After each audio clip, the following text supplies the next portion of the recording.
If you have questions about digital photography, you've come to the right place.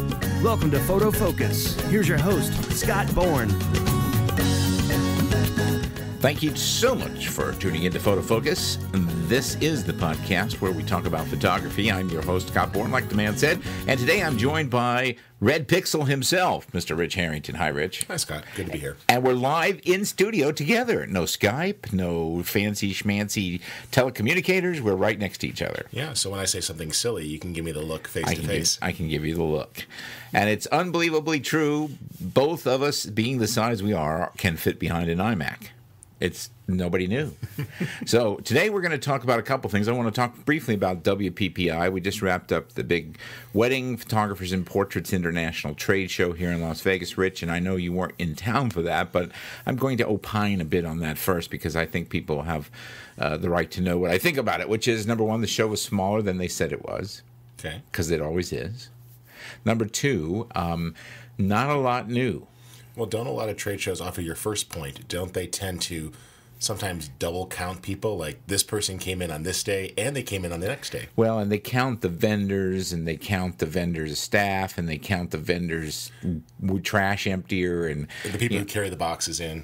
But the show was definitely lighter this year, and it was at PPA as well. And I think there's a trend away from these giant mega shows.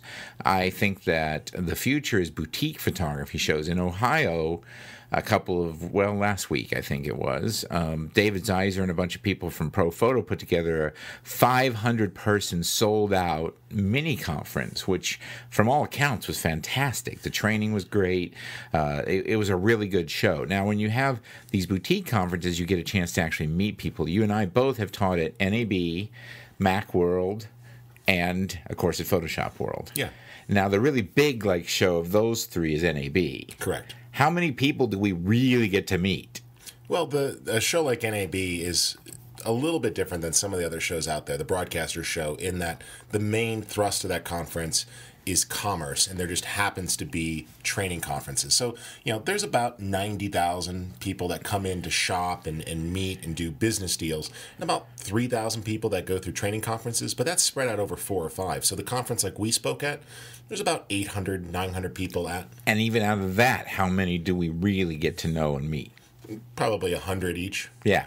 So that's my point. Macworld is a much smaller show. What was the size of the last Macworld? Did you hear? Oh, I didn't hear an official number. It definitely changed. What I noticed was it was bigger than the last 2 years. It was the biggest show since Apple pulled out. Oh, that's good. And one of the things I liked about this year's conference was they really lowered the price of most of the training. So there's actually a lot more people in classes. The organizers made a conscious trend, which is let's make this more affordable. The economy's crap, and let's just get more people in and let those people have a better experience and improve their professional lives.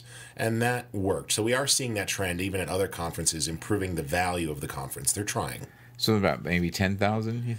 Oh, I don't know. It was good. The show floor was busy. On the training side, I would say classes had about 100 people in most classes. Okay. 5 or 6 classes going on. Well, that's pretty good. Yeah. So that sounds like it was probably about 10,000 people that came through. Now, when you get into these big trade shows, my point is it's hard to meet people. But when you do the boutique conferences, we did the Going Pro Boot Camp the Saturday before WPPI. I don't know, 80, 90 people sold out, and I got to meet every person. Yeah. I got to help every single person there. I got to pose with people for pictures. I got to sign copies of the Going Pro book. I got asked questions on an individual basis by almost everybody there, and so did the other presenters. I really like the smaller conferences, 500 and other, and I think that is the trend of the future, and here's why. We've got Kelby Training. We've got lynda.com. We got Creative Live. We've got any number of places to go get some of the same information we didn't used to have. I mean, in the old days, the PMA show, people would go and say, well, give me 100 of these cameras and 50 rolls of this film, and they would take it back and sell it in their local camera store. Now they just go through online distributors. Are you saying the future is the internet? I am. Okay. I am. I said that in 1995, too.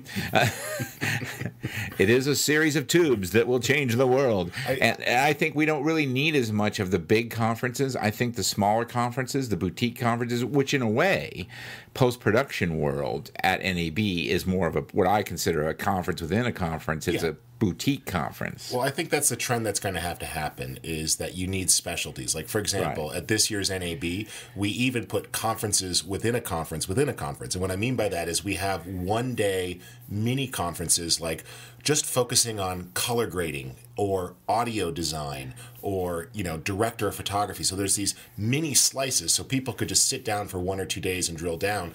And we're seeing that. And I just came off of a similar conference like you mentioned with Going Pro. That was about 80 video editors that got together.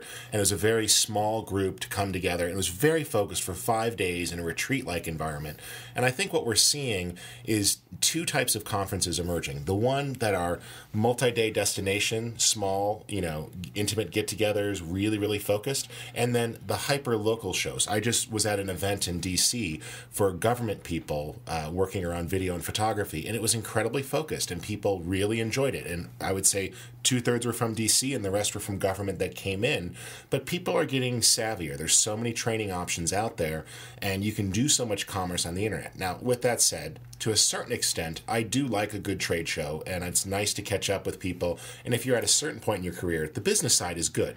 Well, the thing you just said is the main reason I still advocate going to these shows, networking. Yeah. I got to meet a lot of my friends that I don't get to see very often. I got to make some new friends. It was great. A lot of people that listen to the show, Photofocus, come up and say hi. So that's still the valid reason to go to these conferences, but I'm going to give everybody a secret. If you can't afford the education system that's set up at the conference, contact one of the vendors. All the vendors have free show floor passes, and many of the same people speaking in the regular conference are also speaking on the floor. And I saw, for instance, in the Canon booth at WPPI, every single speaker who is a Canon shooter, who's an explorer of light that was speaking at WPPI, was also in the Canon booth. So you could at least get a taste for free if you don't have the money. Yeah. Of what's going on. But I got to tell you, it's not the place to go to find new products, because now the press releases are out 3, 4, 5, 6 weeks ahead of the show. So there's no news that way. I saw a couple things in person that did make an impact on me. Think Tank has some new bags that are very cool, and we're going to be trying them all out here at Photofocus. And Jerry Gionis, the best wedding photographer in the world, in my opinion, has teamed up with another company to build this LED light wand that I swear to God looks like a lightsaber. And it casts spells, right? Yeah, it is awesome. It is. You can just, I mean to tell you, it gives me tingles thinking about what this thing can do. We'll have a lot more information on that.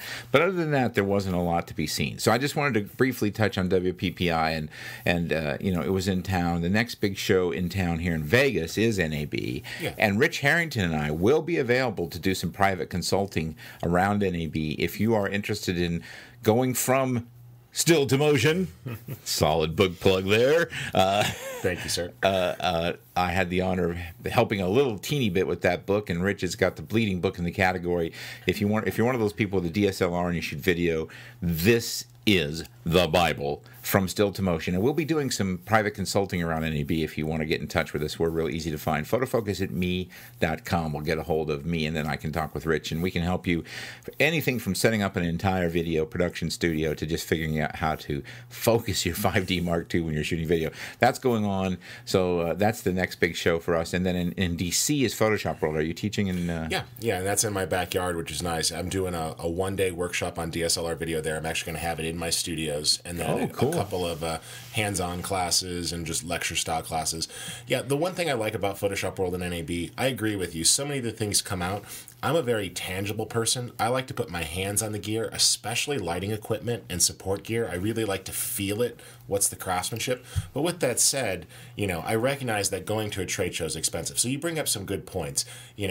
If you're going to go to a trade show, absolutely make sure you take advantage of every free education opportunity, because they all have a bunch. Right. And then as soon as you could put that into actual work, you're going to start making more money. Then those classes are a good investment. But buy the classes when you're ready for the classes. Don't just throw a bunch of money and think it's magically going to make you better. And don't think that you can't go if you can't afford the class. You can at least go, be seen, and who knows who you'll meet. Yeah, I've actually do business with people they like. Yeah, and people you like are usually people you get to meet and sit down and have a meal with. And a perfect example is everybody knows that I took my big trip to Alaska last year, and I photographed eagles. Mm-hmm. and I brought that video footage, and Yeah. you helped me with it, and Premiere Pro was just breaking, and we dropped it into Premiere Pro from a brand new Canon camera that actually I got the first one in the United States in, and to our big surprise, it actually didn't need to have any kind of, compressor action. It just, the codec worked, and we got video out of it. I showed that video all over NAB, and I got like 6 clients licensing that video. That's great. For instance, it shows up in the new Cinovate brochure, where they have their new online brochure, and some of that footage is in there. They license some of that footage. That's just but one example. You don't get those opportunities if you don't go. And I'm going to clarify. You said you dropped in Premiere Pro. It was Final Cut Pro that was broken, right? Premiere Pro worked. We couldn't get it to work in Final Cut Pro. Right. You had said it didn't work in Premiere. That was my little dig. Yeah. It's all good. Yeah, it doesn't work in Final Cut Pro. Well, maybe it does now. Yeah. But we could drop it straight in without compressor, without any codec magic. And what was awesome about this is there was like one of these cameras in the United States. It was a brand new Canon. I can't even remember the model. XF, the XF model. And it just, Premiere Pro just went, oh, that's XF footage. And it was right there, and we were like doing slow-mo stuff and all. It was awesome. Anyway, we showed that footage, and a bunch of people licensed it. The point of this conversation is that you can't win if you don't play. You have to go to get those opportunities. You never know what's going to happen. Let's move off of this, because I also want to talk about Google Plus. I've got a pretty major announcement to make. Okay. I am going to. My friend Trey Ratcliffe has recently challenged me in a way that is both terrifying and exciting. Trey, as you all know, is a wonderful artist, HDR kind of. He's not technically the father of HDR, but he might as well be, because he's the first person that made it seem commercially viable. And he's extremely controversial, because photographers tend to either love or hate HDR. By the way, clients always love it, so we really don't care what the other photographers think. Yeah, I was going to say, it's sort of like, do you want to make your friends happy, or do you want to make a good living? Yeah. Beauty is in the eye of the checkbook holder, as my friend Skip Cohen says. But Trey has adopted a Creative Commons methodology for promoting his work, and I'm well known for working on rights management system. And Trey... Trey and I had this conversation because he posted a bunch of posts on Google Plus, which are very intriguing, where he said, I think, people are missing an opportunity by not just letting their work go out there. And yes, some of it's going to get stolen, but my company is making a very good living using this system. And I challenged him, and I said, well, Trey, how do you know you wouldn't make even more money if you weren't doing rights managed? And he turned that right around on me and said, well, Scott, how do you know you wouldn't make more money if you went Creative Commons? Right. So I'm going Creative Commons for 1 year. Okay. For 1 year. And I'm going to have a lot more to say about this. I'm going to drill down in the reasoning. I will get mercilessly attacked, mercilessly razzed, and that's new in absolutely no way. I was going to say, do you deduct the harassment time as against cost of goods sold? No, I don't care, because I want to find out if Trey's right. I want to find out if my company can make more money by letting my stuff go out there. I'll have to say, in the very few minor experiments I've made, I haven't seen any evidence of that, but I don't think I gave it a fair test. So the thing that this is important to put on there, and I asked Trey to start thinking about this, and he said he would. When you talk about Creative Commons, those who are unschooled think that's a substitute for copyright protection. It is not. It's merely a license. Right.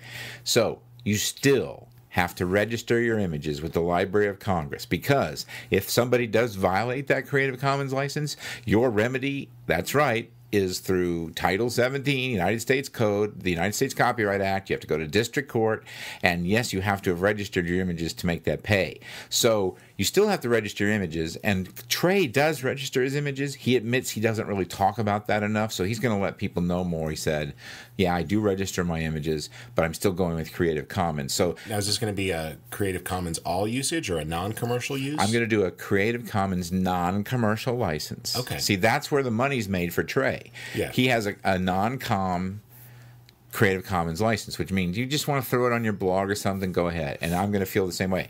And so in other words, the idea here is, if you're not using this to make money, I'm not going to be bothered chasing you or harassing you. Correct. Or having to spend time. Correct. But, by the way, this was clearly labeled non-commercial use. So as soon as you use this to make money, if it shows up in an Amazon ad, there better be a check. Yeah. Now, just it's a point of minutia.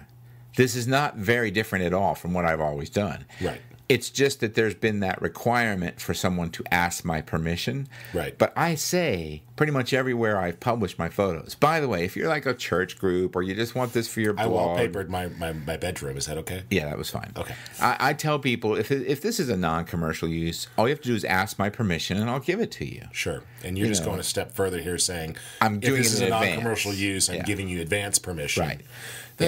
Yeah, that's really the only change for me is I've let thousands of people use my work who've asked, who've shown the respect to ask. I don't think I've ever turned anybody down. If they're charging money and they say, we want to use, like I found a camera club. They said, we just want to use it in our camera club newsletter. And I've learned to ask a couple of more questions. I said, so how much does it cost to belong to your camera club? $1,000 a year. And Are you implying that I'm a member of your camera club? So the point would be that you're going to use my picture to induce people to join your camera club by putting it in your newsletter, which they pay $1,000 a year to get. I'm getting some money. Right. But if you just want it for the church bulletin, one guy, I was very honored. He wanted to take one of my eagle pictures and paint it across the side of his Winnebago. I'm not sure, that's a little weird, but anyway, fine. I said, go ahead. I've never turned anybody down with a legitimate non-commercial Any need. tattoo requests? Never. Okay. I wouldn't know what to say. It boils down to I'm not really changing how I feel about it. I'm changing the mechanism.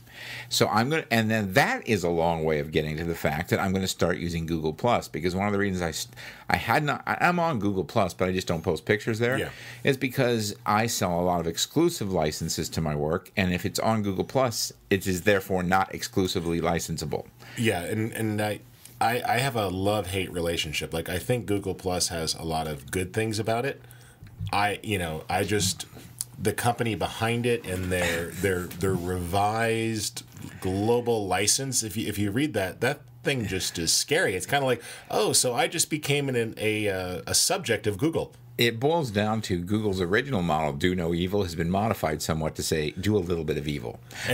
But don't get caught, and tell everyone it's a good thing at the same time. Dr. Eric Schmidt, once he became the CEO of Google, it was really fun. He'd be saying stuff like, well, just don't put anything on the internet if you don't want me to find it.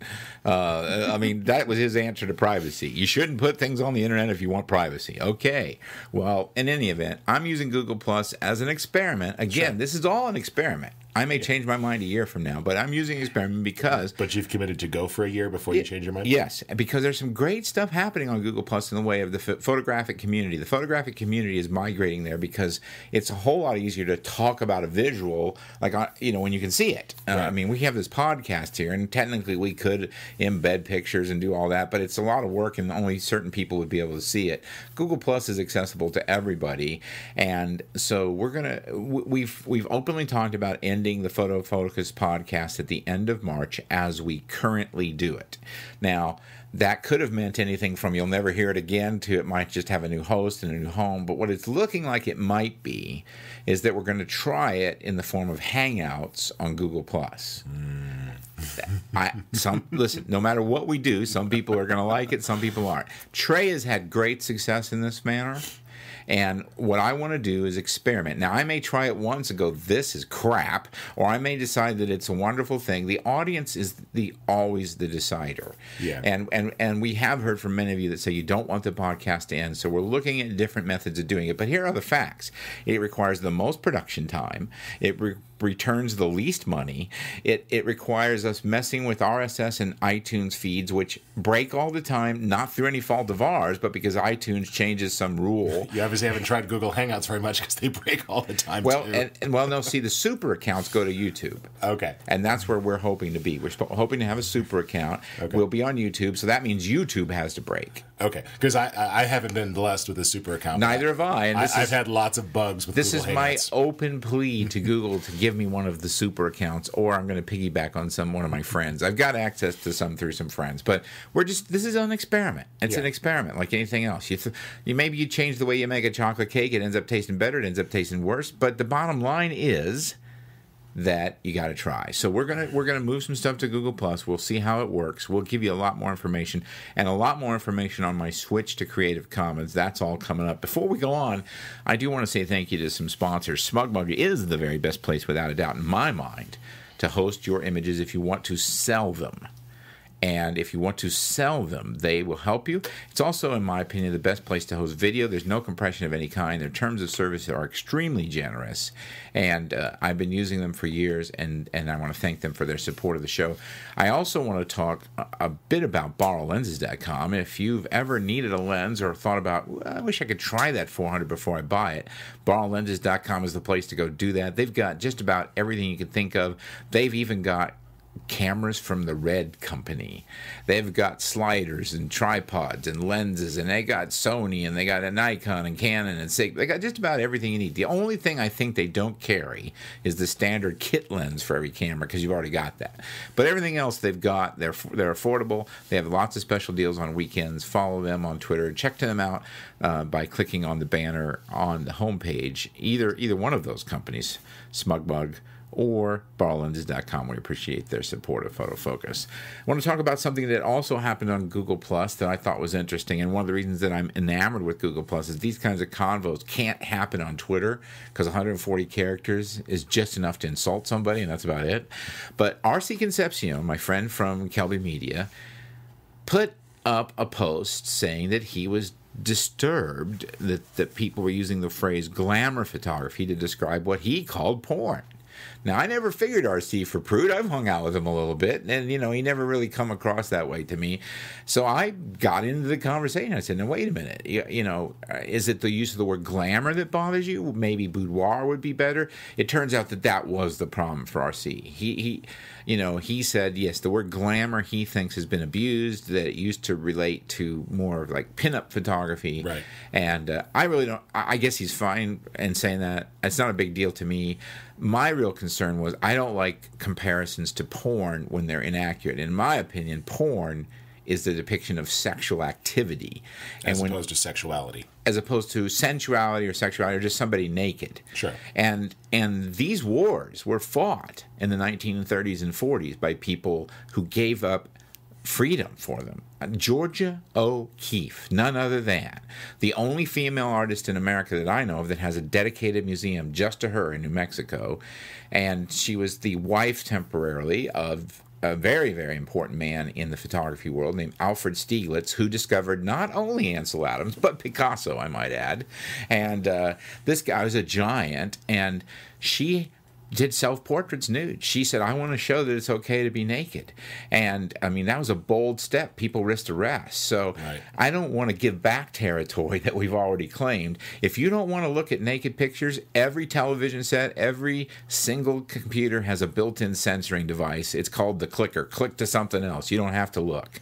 But don't tell me I can't. And don't tell me I can't make them. There's actually another good solution, too, that a client that we work with, the Family Online Safety Institute, FOSI.org, they also are behind the ICRA, which is the Internet Content Ratings Association. Sure. There are ways that you can properly, by just registering your site, that all of that software that's out there for like the kids' web browsers or the safe filters, you self-register your website, and you don't say, I'm porn. You just say, this is adult content, or this is only for people over this age. Right. I think by voluntarily doing that, I could relate. I'm not going to attempt to say I understand RC's point completely because I haven't dug into it. But as a parent, I could absolutely tell you, if I go onto a friend's website and I'm showing my son some photography, I would prefer that the boudoir photos are in a different section or are at least clearly labeled and auto-blocked. So if he's clicking around or we're looking. I get it. And that's just this really wasn't though that conversation. This wasn't about finding porn on the internet. This was about the labeling of something as porn that many people shoot called glamour. Yeah. And they're like I say, don't look at it if you don't want to, but don't tell me I can't do it. Don't tell me I can't look at it. And by the way, our Photofocus Flickr forum is completely child safe. We don't permit anything there. So I'm not somebody that advocates showing these pictures to children. No, all I was getting at was by self-registering I like that section of your site, you're just saying, I like that idea. This is for adults, this is my art, and this is art that I would prefer people under the age of 18 don't look at, because then I could get in trouble if you did. Well, that's why the Photofocus podcast, more than 100 episodes, has always been rated clean. Yeah. I mean, and you know, so it's not like I'm out there as a porn guy. No. We don't allow any naked stuff on our Flickr stream because we know that children might see it. Now, we do run occasional posts. I like nudity. I just don't put it on my website. I got it. Well, now I'll just say this: we do run some occasional posts on Photofocus about boudoir photography that involves semi-nudity, and we just code it as NSFW. Right. Although I have to say that you shouldn't be looking at my Photofocus website from work if you're supposed to be working anyway. But in any event, as one employer to another. And my favorite thing about this is if I put it up there, sometimes they complain that it's not sexy enough. Like, I looked at that because you said NSF40, and it was just like. And if I don't put it up there, they complain because I should have. So do people complain on the internet? Yes, all the time. Okay. As long as it's 50-50, I know I'm right where I'm supposed to be. The Photofocus jingle being a perfect example. When we first got it, 100 people said it was the best thing they'd ever heard, followed by 100 people said it sucked completely, and I said, good, it must be perfect. Yes. But anyway, we don't do a ton of that stuff at Photofocus, but I just want to be careful in defending the rights of photographers. I'm always going to be the guy that gets his back up first because, like I say, Georgia O'Keeffe risks going to jail.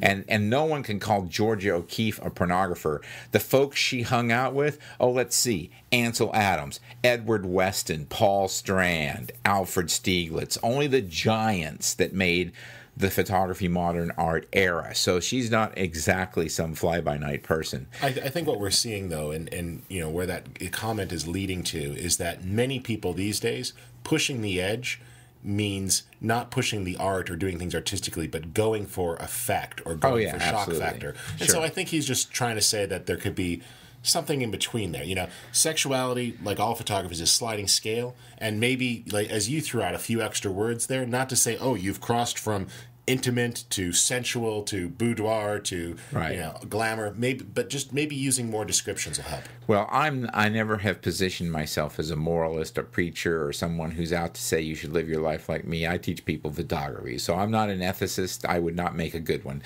So I'm not into that discussion and don't really have a place there, but I do want to just make sure that when people are calling things porn, they're a little bit more careful because I'll just reiterate it and we'll move on. People went to jail to get the right to do this, and so we need to respect it. Yep. Let's talk about a couple of themes that came my way via email. We got a lot of questions via email. Photofocus@me.com. We don't answer many questions these days. We're just having these open discussions. But there were a couple of things that came across based on some things I posted on the site. Everybody knows I bought the new MacBook Air, and this is the new i7 MacBook Air with 4 gigs of RAM and fully loaded. And the first question and the 50th question and the 100th question was, is that good enough to do photography on? I would have asked, could you cook an egg on it? Actually, mine doesn't get that hot. Okay. I used to carry the big 17-inch MacBook Pro fully loaded, which costs more and weighs a whole lot more. Now I can, like, literally on 3 fingertips carry my laptop anywhere I want to go. And the answer is yes, it's good enough to do photography on. But it's not as good as, I mean, we're sitting here in front of the most fully capable iMac God makes at the moment. This is 27-inch.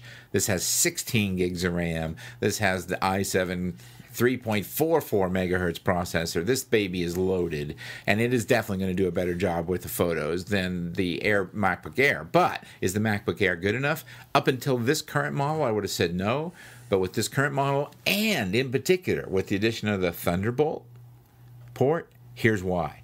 Because you can't tell because this is like radio, but right in front of Rich is a beautiful Promise R6 Pegasus drive. No, actually, that's in my suitcase. No, it's not. I got an eye on it. And that's 12 terabytes of blazing saddle speed. You can copy a CD full of music off that puppy in 3.4 seconds. When you couple that with a MacBook Air, oh my gosh. I'm going to throw out one other point, which is One of the areas that the MacBook Air is a little challenged, although not as bad as the original MacBook Airs, is the GPU. Right. And the graphics processing unit is going to become increasingly important in photo editing software. Right. Aperture already relies on it. You're seeing all sorts of GPU stuff coming from Adobe. Yeah, no question. So that's just the biggest thing there is realize that the MacBook Air is a wonderful mobile solution, and I think it's as good as any of the other laptops for photo editing on the go. If you are trying to decide between my desktop workstation, if you can afford a second computer, right, you really will see productivity gains, especially always get the biggest, bestest graphics card you can get. Yeah, I agree. There's no question that it's not a replacement for a desktop or a big, fast iMac. But the questions I'm getting are, is it good enough? Yes, it is. In the old days, we would try to run Aperture on the MacBook Air, and it would just kind of look at us, and there would be like a cartoon balloon appear above it that says, "Are you kidding?" Yeah. Did you want to melt me? But now there's no question that it is. So you can save an awful lot of weight. Yeah. By going with the MacBook Air. Now, a loaded MacBook Air, though, we're crossing the $2,000 boundary, so this is not a cheap solution. Correct. Just know that you're going to save money over a MacBook Pro. And maybe chiropractor bills. Yeah, but you'll definitely have a lot less to carry. And I got to tell you, I'm in love with it now, and I love the fact that it has an SD slot, because a lot of my cameras use SD cards, and so it's just a lot more convenient than carrying a card reader. You can pop the SD card in, and away you go. Do you mind if we take 30 seconds to talk about why SD cards don't suck? I'll be glad for you to tell me your opinion. All right. I run into people all the time who seem to think if they're looking at a camera, if it doesn't have a compact flash slot, that it's not pro. And why SD? I think the big thing is originally SD cards were much slower, but they've now gotten fast enough for HD video. They've gotten big enough to do lots of high-res images. I actually prefer SD because they're cheaper, and I find that they're just as effective even when shooting in high-speed burst modes with lots of cameras. I still have some CF, but for many photographers, if you're just doing even time-lapse or other things, it's easier to get SD cards. So is the CF card better? Yes, but it's sort of like the 5% better, not the 300% better. Yeah, I just got all the new super duper Uber UDMA 7 Lexar cards. Yeah. Really fast. But the CF card is faster than the SD card, always will be. Yes. And so I do think the SD cards have gotten better. My complaint with the SD cards is they're small, and as a pre-Alzheimer's patient, I'm having trouble finding them. The other thing is that they're flimsy and not as sturdy, so they do break. I've had them break. Yeah. Other than those two things and the fact that they will never be as fast as the CF cards, that's my problem with them. But we've got all kinds of new standards coming, so what's really funny is that someone listening to this podcast 5 years in the future might go, "Oh my God, they were talking about SD cards. We've got holograms now." Yeah, we're using holographic cards. What the heck were those poor old geezers doing? Anyway, so that's the MacBook Air question. Another question I got from several people this week had to do with telephoto lenses and how long they should be. Okay. That's suggestive. Well, now let's just clean up our act here, Rich. The main uses for the telephoto lenses from both the people that wrote to me predominantly about this were they wanted to do football, they wanted to shoot football, and they wanted to shoot wildlife. Well, here's the really bad news.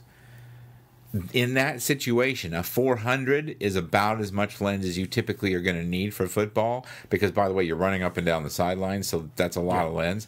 And a 400 is not enough for most wildlife situations. However, a 600 is perfect for wildlife situations, although sometimes you may even need 8, which you can get on the Canon or with the Sigma 3 to 800. Currently, Nikon doesn't offer 8. Right. But, too much now for football. So my advice is buy one and rent the other depending on which you use the most. So if you shoot football the most, buy the 400 and rent the 600 when you occasionally do wildlife or vice versa. What do you think about, getting a good 300 millimeter lens and then using an extender? Okay, so here's the deal with teleconverters. If you buy the really expensive, particularly on the Canon side, I don't have a lot of experience with the Nikon teleconverters. I have a lot of experience with the Canon ones. If you buy the $600 1.4 teleconverter for the Canon, now you're in the ballpark. But there's no getting around the fact that you're going to increase chromatic aberration, you're going to lose at least a stop of light, and you're going to optically suffer. They've done everything they can to mitigate those things, but physics is physics, and it's not, in my opinion, the best choice. The other thing is your technique has to really go up when you do that, because for some, when you go with a 600 millimeter lens versus a 400 with a teleconverter, there's something about the teleconverter that makes your technique more important because it's more touchy than when you just shoot with the 600, or at least it's all in my mind. But you're not going to be running around a football game. I mean, a 600 millimeter lens is like a cannon. But I'm going to tell you straight up, I only know one human being that can use a teleconverter and get his picture to be as sharp, and that's Arthur Morris, Canon Explorer of Light. Other than him, I've never seen anybody do it. And by the way, I got all of them sitting in the equipment room just to your right. I never use them because I just decided it's better to go with the prime lens. So that just happens to be my opinion. Before we go on, I want to say thanks to Animoto. That's my favorite way to share my photography, because you get the emotion of music and motion and animation all wrapped into one for anywhere from free to $250 a year. There's a banner on the Photofocus homepage you can click to get there, or just type Animoto.com. And I also want to mention my good friends at ViewBug.com. You may not be familiar with them, fairly new company, but boy, they really rock the photo contest world. They have the best photo contest engine on the internet. In fact, there's nothing that comes close. You can be involved in either submitting your photos for contests or voting on photos. And once again, there is a free solution and a paid solution. That's at viewbug.com. And again, the banner is at the photofocus.com site. And again, you can just type viewbug.com if you prefer, because that's not an affiliate deal. I'm not getting paid if you click there, but I'm just letting you know. If you would just like to be lazy, that's the easy way to find it.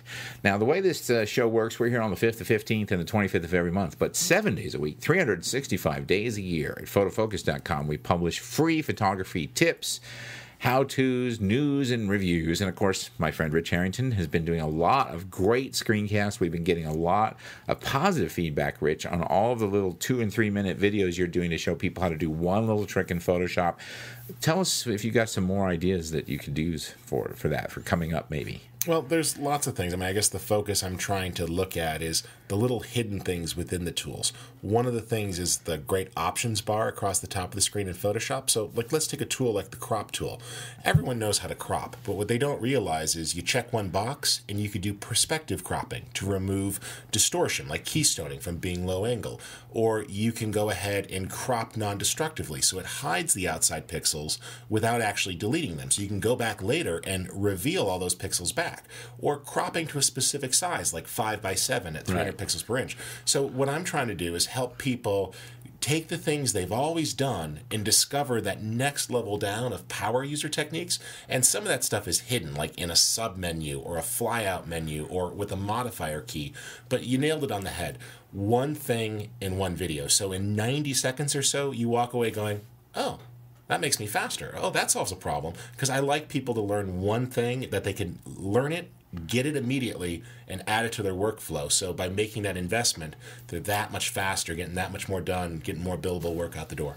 Yeah, take a couple of minutes during your break and watch these videos. That's all you need. If you're in a situation where you're at work and you really wish you were pursuing your photography passion, on your lunch break, just hit these for 2 minutes and you'll walk away with a tip. So I appreciate you doing that, Rich. And I'm going to just piggyback on that and give you a general Photoshop tip right now that you can use. When you look at the tool palette, which most of us have on the left side of the screen, every time you click one of those tools, if you just get in the habit of looking up at that option bar, guess what? That option bar changes with each and every click of a tool. So what's on the option bar with the Move tool will change once you click the Crop tool, and it'll change again once you click the Dodge tool. It'll change again once you click the Patch tool. And that's where the power of Photoshop lays, right up there on that option bar. Well, for example, everybody loved the Content-Aware Fill tool that came out with the latest version of Photoshop, not realizing that tools like the Patch tool have a Content-Aware option. So a lot of these tools you love keep getting better. And the big thing I'd throw out there, I get paid to figure out how to make Photoshop better. I know other people don't have that luxury, but there's so much little things that are powerful that if you just took 2 minutes a day to look one tip, one tutorial, you could just move that much forward. Yeah, it's really cool. Okay, well, that's all the time we have for today's episode of Photofocus. You can follow me on Twitter, and you might want to be really sure that you're there on March the 1st, because on March the 1st, I'm announcing both the winner of my current Twitter contest, and I'm announcing a new contest, and you're getting a sneak preview of it right here. You guys are getting to hear about this before most people. I'm giving away your choice. It's never been done before. It's a Photofocus Twitter contest first. Your choice of a Nikon D800 or, and this is what's going to drive everybody out of their mind, a Canon 5D Mark III. But wait, heads are exploding off of necks. People are going, but Scott, there's no formal announcement. Scott, I'll just tell you, this is a 3-month contest. You can make any determination you want about when the Canon Mark III is coming out, but I'm giving away your choice of a Nikon D800 or a Canon 5D Mark III if you are selected the winner. All the details. Do not email me because I won't answer because I don't have time, because if I did, that's all I would do.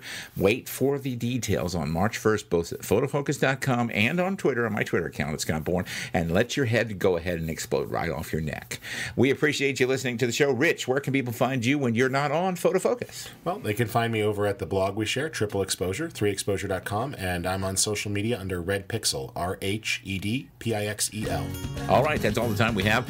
We hope that you enjoyed the show, and I will leave you, as I have more than 100 times, by admonishing you to go out there and make pictures. Do not just take pictures. We'll see you on the very next Photofocus.